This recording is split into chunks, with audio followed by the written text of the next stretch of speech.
वृद्धावस्था के कारण उसका रूप बिगड़ गया, बुद्धि कमजोर हो गई, शरीर रोगी हो गया, अग्नि मंद पड़ गई, पुरुषार्थ और भोजन दोनों कम हो गए, बस घोर चिंता। अब पता ही नहीं चल रहा, सोच निकल गई, पड़ा है उसी गंदगी में। जब वो रो रो के कहता है ऐसा, तो पीटते हैं घर वाले, हमने देखा भी, पीटते हैं, पड़े पड़े हकता है, भरपूर भोजन नहीं देते, हगेगा कौन, फेंकेगा इसका, कैसी दुर्गति होती। इसमें जो शब्द लिखा है, आस्तेव मत्योपन्यस्तम गृहपाल इवाहरन, गृहपाल कहते कुत्ते को, कुत्ते की भांति वो सबके अपमान सहता रहता है और रूखे सूखे टुकड़े खाकर जीवन निर्वाह करता है, फिर भी उसे भगवान की याद नहीं आती। मृत्यु का समय जब निकट आता है तो वायु उत्क्रमण से इसकी पुतलियां चढ़ जाती हैं, श्वास प्रश्वास की नलिकाओं में वायु आना जाना रुक जाता है, कफ भर जाता है। अब इसे श्वास लेने में भयानक कष्ट होता है, कंठ में घुरघुराहट, पर उसका मोह उन्हीं अपने बच्चे, परिवार, घर, शब्द, ये सब छूट जाएगा। बड़ी दुर्गति है। अंतिम समय क्या सोच रहा है, ये पत्नी छूट जाएगी, बेटे छूट जाए, और बेटों ने क्या उनके साथ व्यवहार किया, ये मोह है, ये मेरा कमाया हुआ मकान कैसे छोड़ सकता हूं, तो छिपकली बन के आना, इसी मकान में रेंगना। पक्का आपका अंतिम फाइनल आपका चिंतन होता है, आपका चिंतन वही बनेगा जो जीवन भर आपने किया, उसके परिणाम में बंधु बांधव आकर घेर लेते और मनाने लगते हैं कि अब जल्दी मर जाए, भगवान उठा लें इसे। मृत्यु पाश के वशीभूत महान कष्ट को भोगता हुआ अपने परिवार का चिंतन करता है। वो मूड ये भी नहीं सोच पा रहा कि अगर अंतिम समय कृष्ण बोल दूं, राधा बोल दूं तो काम बन जाए। कुटुंब का भरण पोषण और मोह में लगा हुआ यमराज के दूत आते हैं, मार मार के उसके प्राणों को खींचते हैं। वो तो मार वही जानता है जिस पे पड़ती है, पर सोचता कौन है, विवेक है नहीं, इसलिए सोच काम नहीं करती। भयंकर रोष युक्त नेत्र वाले, जिनके देखने से पेशाब छूट जाए, तभी तो आप देखो मरने वाले का शौच और लघु शंका सब छूट जाती है, देखने मात्र से, इतने वो भयानक है। वो देखकर भय के कारण मलमूत्र त्याग कर देता है। सा दृष्ट्वा त्रस्त हृदय स्रकन मूत्रम विमुंचति, इतना भयावह स्वरूप होता है उनकी घुड़क, और उनकी मार की टट्टी पेशाब सब छोड़ देता है। यमदूत उसे भयंकर यातना देते हुए प्राण खींचते हैं। अब ये तो वही जानता है जिसके खींचते हैं। बाहर वाले सब घेरे बैठे हैं, कोई एक बार भी नाम नहीं बोला। अगर एक बार बोल देता राधा तो भाग जाते यमदूत और वो बच जाता। पर यह सौभाग्य तो जिसने जीवन में धर्म किया है, कहीं ना कहीं भगवद आश्रय लिया, उसको ये मिलता है। जैसे कोई घोर अपराधी को सिपाही बांधकर ले जाते हैं, उसी प्रकार रस्सी में बांधकर बलात् उसको यमलोक की लंबी यात्रा कराती है। रास्ते में पिटाई, घुड़कियां, उसे प्यास लगती, पानी नहीं दिया जाता, तपती हुई भूमि पर चलाया जाता है। कुत्ते नोचते हैं, व्याकुल होता है, भूख प्यास उसे बेचैन कर दी। पर यहां किसी की भूख नहीं मिटाई तो तुम्हें रास्ते में भोजन नहीं मिलेगा। यहां कभी किसी को पानी नहीं पिलाया तो एक बूंद पानी नहीं मिलेगा तुम्हें। यह कर्म भूमि है। दावानल जैसी दहकती हुई भूमि पर उसे चलाया जाता है। तप्त बालुका में मार्ग में जब एक पग भी आगे बढ़ने की सामर्थ्य नहीं होती, मूर्छा जाती है, मार मार के उसे चेतना में लाते हैं यमदूत, फिर घसीटते हैं। महान दुख में अंधेरे मार्ग से अत्यंत क्रूर यमदूत उसे यमपुरी को ले जाते हैं। कितना मार्ग? 99,000 योजन मृत्यु लोक से। यह ऐसे नहीं कि कोई गप लिखी हुई है, नहीं नहीं। अब जैसे तिहाड़ जेल है, अब जानते ही नहीं तो क्या जानोगे, कहां तिहाड़ जेल, जाओ देखो जाके। आजीवन कारावास, कैसे बड़े कठोर कठोर, जैसा अपराधी वैसा दंड विधान। यहां थोड़ी दया है क्योंकि हृदय है। वहां हृदय नहीं है, वहां हृदयहीन शासक तुम्हारे पीछे लगाए जाएंगे। हृदय ही नहीं है, बस एक एक कर्म का हिसाब। जो हमने पढ़ा था पहली बार तो होश उड़ गए थे। जो यहां दूसरे का मांस खाते हैं ना, कोल्हू में पेरे जाते हैं। कोल्हू जैसे गन्ना नहीं पेरा जाता, लगा दिया कोल्हू में पेरे जा रहे। मरना है नहीं, सोचो कितना कष्ट।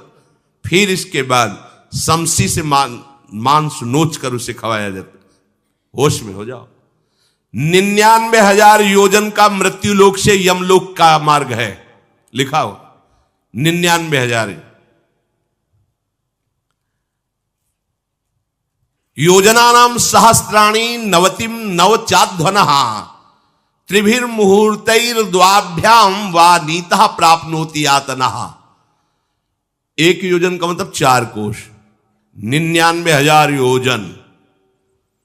इतने लंबे मार्ग को 2 या 3 मुहूर्त में तय करना, दौड़ा के 2 या 3 मुहूर्त, बहुत कम समय। फिर वहां पहले से तय, इसको इस नरक में डालो, इसको इस नरक में। वहां इतना समय, थोड़ी भीड़ लगी है। जैसे अपने एक फोड़ा हुआ तो अपने इतने कष्ट समझते, अस्पताल जाओ देखो चीख लगी, किसी पैर टूटा, किसी कुछ, ऐसे ही वहां सब हिसाब हो रहा है। उसको धधकती हुई लकड़ियों में जलाया जाता है, कहीं दूसरों के द्वारा काट काट कर उसको उसका ही मांस खिलाया जाता है। यमपुरी के कुत्तों के भयानक दांत होते हैं, जिंदा, अब मरना है नहीं वहां। भयानक गिद्धों के द्वारा आते खींची जाती है। यहां सांप बिच्छू डांस जिसको मारा है, वहां भयंकर रूप रखकर उसका खून पीते हैं। हिसाब है बहुत होश में। यहां तुम किसी के शरीर को काट दो तो मर जाएगा, वहां ऐसा नहीं होता। वहां बार बार काटा जाएगा, मरोगे नहीं, पीड़ा वैसे ही होगी। बड़े भयानक कष्टों को भोगता है। तामिस्त अंध तामिस्त रौरव आदि नरकों को भोगता है। हे माता, भगवान कपिल देव जी कहते हैं, जो पुण्य आत्मा लोग होते हैं स्वर्ग आदि में जाकर पुण्य भोगते हैं, लेकिन दोनों को फिर गिरना होता है, क्योंकि वो भगवान का भजन नहीं किए, इसलिए पुण्य भोग कर मृत्यु लोक आते हैं, वो पाप भोग कर नरक से मृत्यु लोक आते हैं। माता जब उनके भोग संपन्न होते हैं नरक आदि के, अब वो जन्म लेते हैं। फिर यहां ध्यान से सुनना, जब जीव को मनुष्य शरीर में जन्म लेना होता है तो प्रकृति में वर्षा के साथ आता है।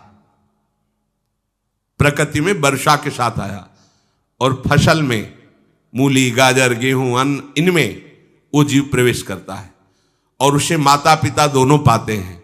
तो सप्तम धातु वीर के रूप में परिणित होता है जीव। वो वीर कण के रूप में माता के उदर में जब प्रवेश करता है तो एक रात्रि में मां का और पिता का, दोनों का वो जो वीर मिलता है, उस रज और वीर के मिलने से एक कलल सा बनता है। 5 रात्रि व्यतीत होने के बाद एक बुदबुदा सा बनता है।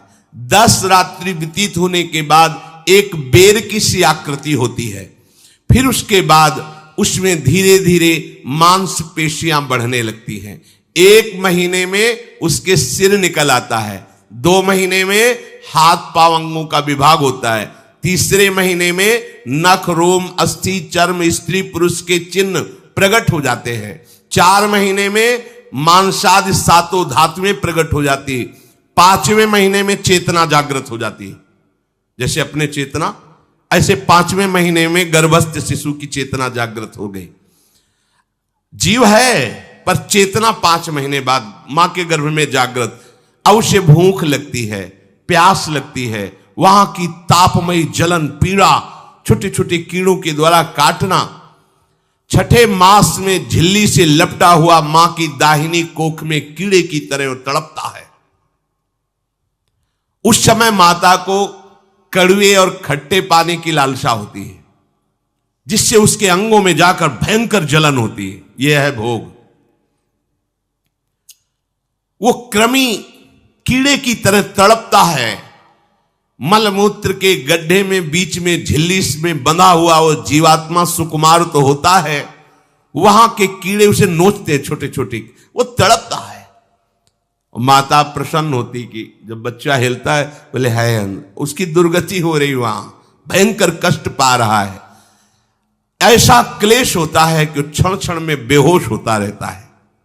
माता के खाए हुए कड़वे, तीखे, गरम, नमकीन, रूखे, खट्टे, यही पदार्थ पाने की इच्छा होती है माता, क्योंकि उसको भोग भोगना है। उसके कोमल शरीर में भयानक पीड़ा होती है जब माता ऐसे पदार्थ खाती है। गर्भाशय की झिल्ली में लिपटा हुआ, आंतों और मलमूत्र से घिरा हुआ सिर, पेट की और पीठ और गर्दन एक कुंडलाकार ऐसे कंकण जैसा, ऐसी आकृति गर्भस्थ शिशु की होती है।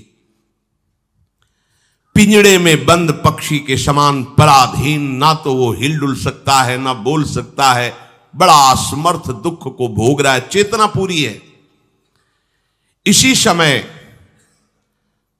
भगवान द्रवित होकर उसे ज्ञान देते हैं, गर्भस्थ शिशु को, सबको।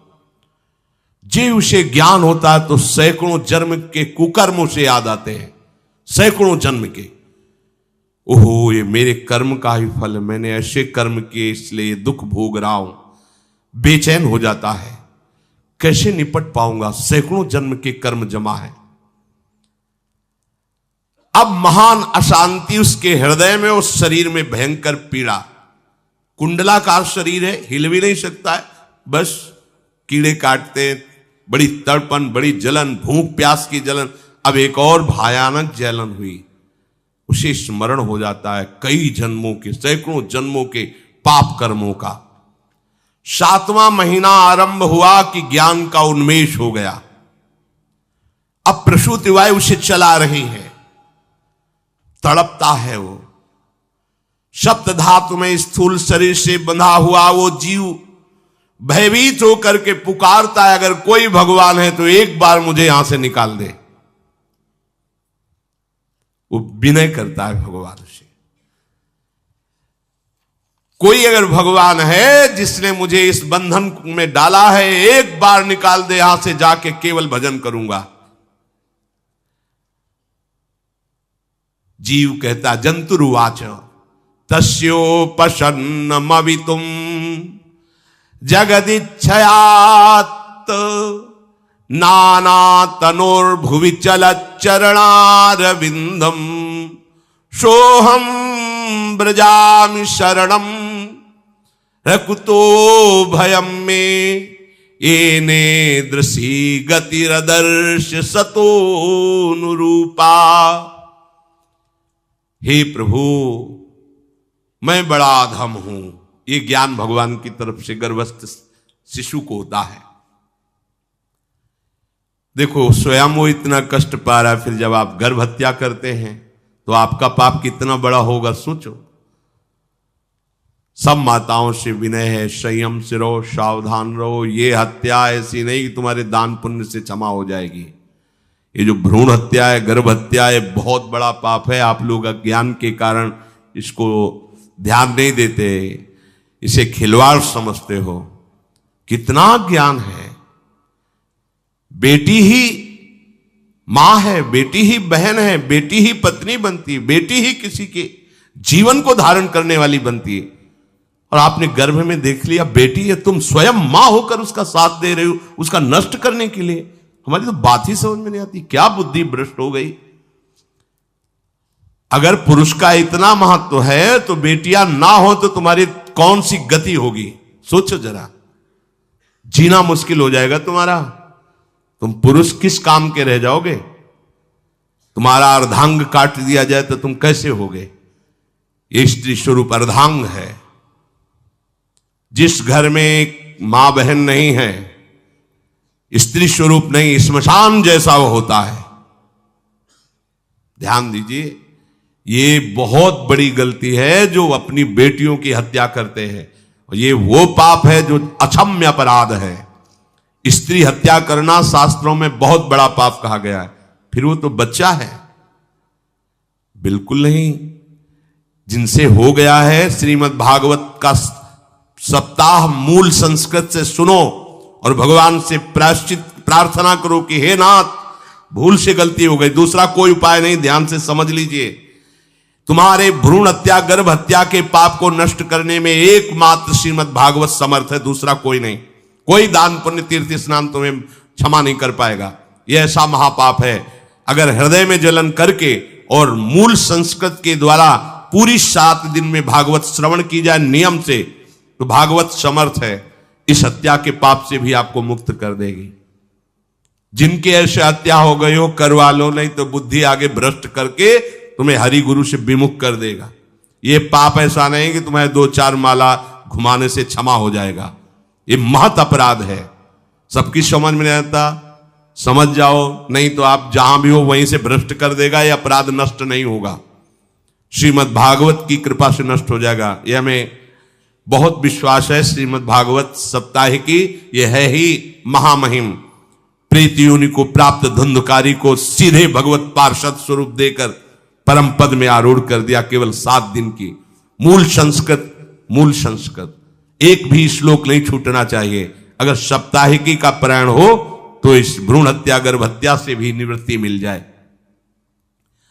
अब वो जीव भगवान को पुकारता है, मैं बड़ा नीच अधम हूं। आहा, भगवान आपने जो मुझे गति दिखाई है तो मेरे कर्म के अनुसार ही है, आपका इसमें कोई दोष नहीं। हम लोग जब कष्ट भोगते तो भगवान से कहते हैं हमने तुम्हारा क्या बिगाड़ा। भगवान ने नहीं बिगाड़ा, तू खुद देख क्या बिगाड़ लिया अपना। करो पापाचरण। अब देखो, हमने तो जीवन में कोई पाप नहीं किया और कितने गर्भ हत्या की है, कितनी खिलवाड़ समझे हो। ये बिल्कुल भयावह चीज है, आप लोगों को नहीं। हम बार बार इसीलिए कह रहे कि भयावह वस्तु है, तुम्हें बहुत ऊंचाई से घसीट के भ्रष्ट कर देगी। बहुत होश में हो, भूल के कभी ऐसा न करना जहां तक हमारी आवाज पहुंचे, जहां तक सुनाई दे। गर्भ हत्या मत करना, संयम से रहो। इस तरह का व्यवहार मत करो कि तुम्हारा मनुष्य जन्म ही व्यर्थ चला जाए। इसमें तीनों को बराबर दंड मिलेगा, गर्भ हत्या कराने वाला, गर्भ हत्या की प्रेरणा देने वाला और गर्भ हत्या में सहयोग देने वाला। जो औषधि डॉक्टर या जो भी, तीनों को दुर्गति होगी। माता, पिता, प्रेरक और कर्ता। ऐसा नहीं कि आप डॉक्टर हो तो आपको गर्भ हत्या करने का अधिकार नहीं। आप डॉक्टर हो दूसरे के शरीर को स्वस्थ करके निरोग करने के लिए, हत्या करने के लिए नहीं। कोई भी हमारा संविधान ऐसा आदेश नहीं करता कि आप गर्भ हत्या कर दो। ना भागवतिक और ना भारतीय संविधान ऐसा संविधान आदेश नहीं करता। अब वो जीव कह रहा है कि प्रभु मेरे योग्य ही है, आपने जो मुझे दंड दिया है। मैंने सुना है कि आपकी शरण में जो आता है आप उसकी रक्षा कर लेते हैं। आपकी जो शरण में हो जाता है वो इस भूमि पर, भारत भूमि पर, विश्व पर निर्भय विचरण करता है। कोई उसे भय नहीं प्रदान कर सकता। प्रभु, मैं इस माता के उदर में माया का रहस्य न जानने के कारण ऐसे कर्म किए कि मैं आ गया हूं। बहुत दुख पा रहा हूं। हे निर्विकार अखंड बोध स्वरूप परमात्मा, मैं बार बार नमस्कार करता हूं। प्रभु, मेरे ऊपर कृपा कर दो, एक बार इस गर्भ से निकाल दो। मैं यहां से बाहर जाकर आपका निरंतर भजन करूंगा। ये वादा करके आए हम प्रभु से सब। प्रभु ने करुणा करके हमें चांस दिया है मनुष्य शरीर। प्रभु, मैं बहुत जन्मों से इस समय स्मृति आ रही, देख रहा हूं कर्मों में भटकता रहा आपसे विमुख होकर के। ये जो मुझे अभी ज्ञान हो रहा है केवल आपकी कृपा से तत्कालिक है। तत्कालिक, एक तत्कालिक वैराग्य होता है। जैसे कथा सुनियो, मन में आया कि अब तो भजन ही करना है। यह तत्कालिक है, स्थायी नहीं है। इसे स्थायी बनाओ। प्रभु, आप अंतर्यामी हो, आप सब कुछ जान रहे हो। तीनों तापों की शांति के लिए भक्तजन आपका भजन करते हैं।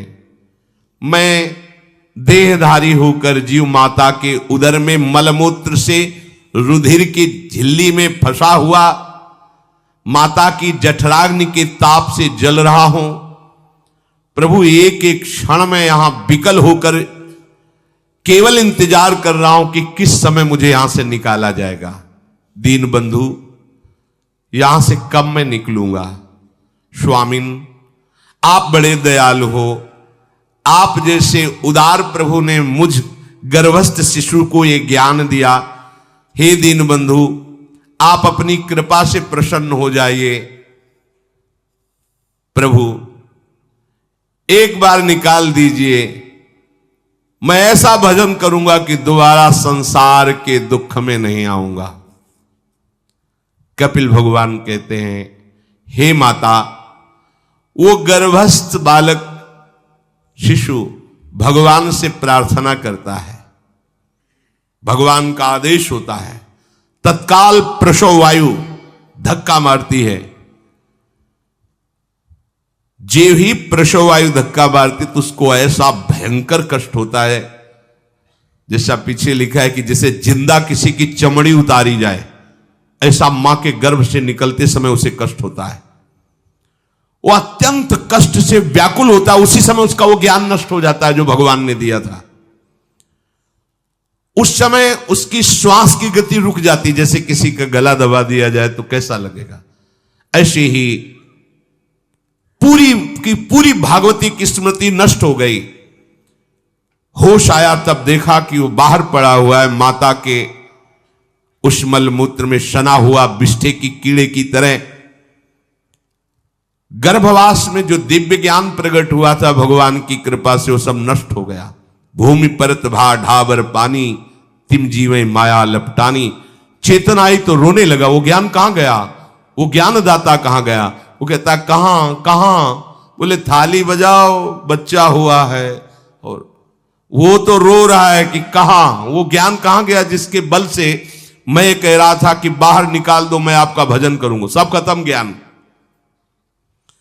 जो लोग उसका अभिप्राय नहीं समझते, वो उत्सव मनाते हैं, बालक हुआ है, वो रो रहा है, वो कहां गया ज्ञान, कहां कहां कहां। छोटा बालक यही रोक कहता कहां। अभी जो ज्ञान उत्पन्न हुआ था, जो अभी भगवान का बोध हुआ था, वो कहां गया, कहां गया। घर परिवार के लोग उसका पालन पोषण करते रहते हैं, उसमें कोई निषेध करने की शक्ति नहीं हो रही। मच्छर काट रहा है, दुख हो रहा है, हटा नहीं सकता बालक। उस जीव को शिशु अवस्था में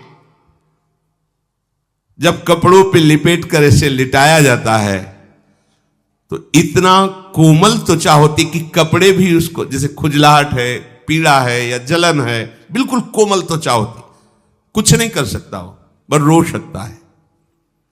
ना खुजलाने की, ना करवट बदलने की, ना उठने की कोई सामर्थ्य नहीं। बड़ा कष्ट पाता है बाल्यावस्था में, क्योंकि त्वचा बड़ी कोमल होती, दास मच्छर आदि जीव उसको काटते हैं। गर्भावस्था का कोई ज्ञान नहीं रहा, सिर्फ रोना ही रोना रह रहा। इस प्रकार उसकी बाल्यावस्था कटी, कौमार अवस्था आई, पौगंड अवस्था, इनमें वो खिलवाड़ में फंस गया।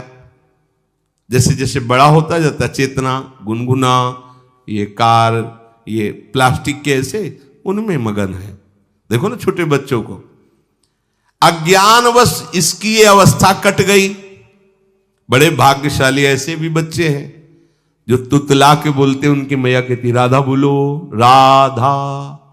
देखो ये सौभाग्य, प्रणाम है उन माताओं को जो अपने बच्चों को भगवान नाम बुलाती हैं कि आप बोलो, श्री हरिवंश बोलो, राधे राधे बोलो। धीरे धीरे उसकी युवा अवस्था पहुंची। इस समय उसके अंदर एक भूत सवार होता है, जवानी का भूत है, ये सबके सवार होता है। अगर मंत्र चल रहा है तो भूत नहीं चढ़ेगा, नाम चल रहा है तो भूत नहीं चढ़ेगा, नहीं तो भूत चढ़ जाता है। ये कुछ भी करवा सकता है भूत, भूत ही तो है ना। वैसे ही पंचभूत लिपट गए, ये ऊपर से जवानी का और भूत सवार हुआ तो जौवन ज्वर के ही नहीं बलकावा। जवानी में कोई भी ऐसा अपराध नहीं जो हो ना जाए। बड़ा भयानक इसमें स्वरूप होता है। इसमें केवल भोग, केवल भोग, एक ही दृष्टि रहती है, भोग भोगना। अज्ञानवश जब भोगों की प्राप्ति में बाधा पड़ती तो भयंकर वो क्रोध करता है, शोकाकुल होकर हिंसा कर बैठता है। जैसी घटनाएं सुनने को मिलती हैं, राक्षसी घटनाएं, ये भूत है जवानी का। जहां कामना में बाधा पहुंची, क्रोध, क्रोध में वो समझ नहीं पाता कि मेरे जैसा ही प्रिय शरीर उसका है जो मैं वर्ताव कर रहा हूं। जैसे जैसे देह बढ़ता जाता है, पुष्ट होता जाता है, वैसे वैसे भोग वासना और अभिमान बढ़ता जाता है। वो काम परवश होकर अपना नाश करना शुरू कर देता है। यौवन, वो फिर खोटी बुद्धि वाला वैसे ही पाप करने लगता है जिन पापों के कारण उसकी दुर्गति हुई थी, नरक आदि की, और मां के गर्भ में आया था।